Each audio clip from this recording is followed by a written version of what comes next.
السلام علیکم ورحمۃ اللہ وبرکاتہ۔ حضرت نوح علیہ السلام کا قصہ۔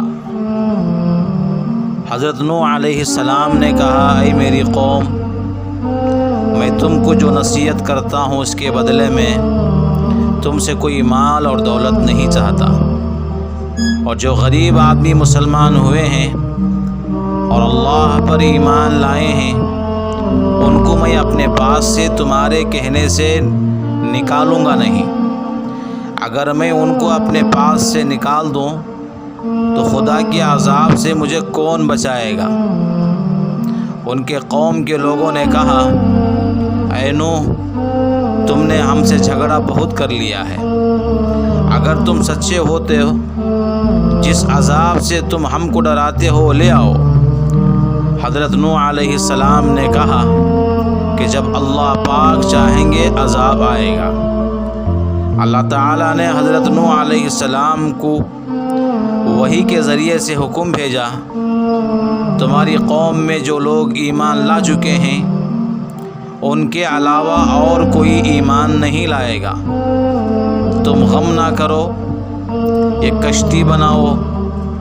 حضرت نوح علیہ السلام نے خدا کے حکم کے مطابق کشتی بنانی شروع کی۔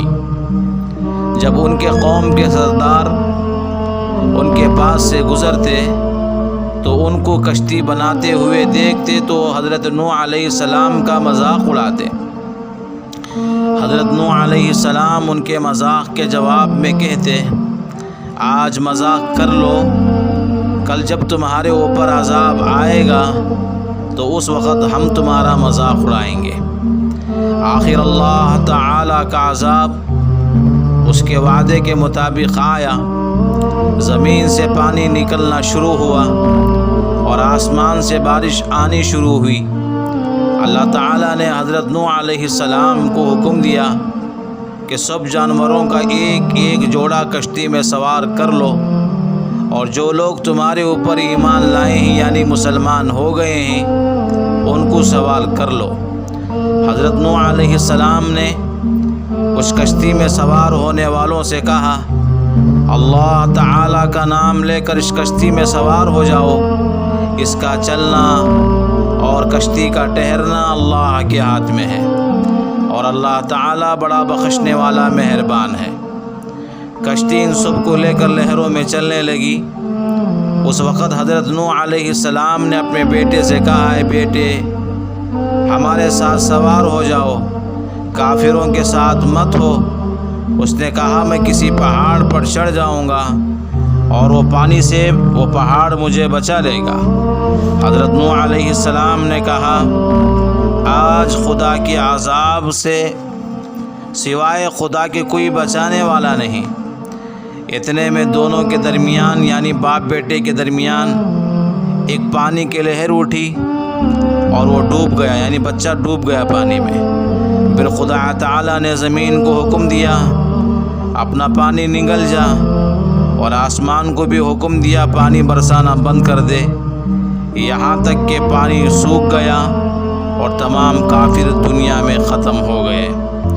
اس کے بعد حضرت نوح علیہ السلام کی کشتی جودی پہاڑ پر ٹھہری۔ اس کے بعد حضرت نوح علیہ السلام کی امت دنیا میں بسی، اور آہستہ آہستہ ان کے بچے آباد ہوتے گئے۔ یہ سب لوگ خدا تعالیٰ کی اطاعت کرتے رہے۔ زمانہ گزرتا گیا اور آہستہ آہستہ شیطان نے پھر بہکانا شروع کیا، تو یہ لوگ اللہ تعالیٰ کو بھولنے لگے، پھر سے شیطان کے دھوکے میں آ گئے۔ تو اس قصے سے ہم تمام کو یہ سبق لینا ہے، چاہے نبی کا بیٹا کیوں نہ ہو، اگر ایمان نہیں لایا، اللہ کی بات نہیں مانی، اس زمانے کے رسول کی بات نہیں مانی، تو پھر اس کا نبی کا بیٹا ہونا اس کو نہیں بچائے گا، بلکہ اس کا ایمان کا ہونا اسے اللہ کے عذاب سے بچائے گا۔ اس لیے ہم تمام کو ضروری ہے اس قصے سے سبق لے، شیطان کے دھوکے سے اپنے آپ کو بچائیں۔ اللہ سے دعا کرے، اللہ مجھے بھی اور آپ کو بھی عمل کی توفیق نصیب فرماوے۔ یہ حضرت نوح علیہ السلام کا جو قصہ پہلے چل رہا تھا سبق نمبر 5 میں، یہ اس کے بعد کا بچا ہوا سبق ہے۔ السلام علیکم۔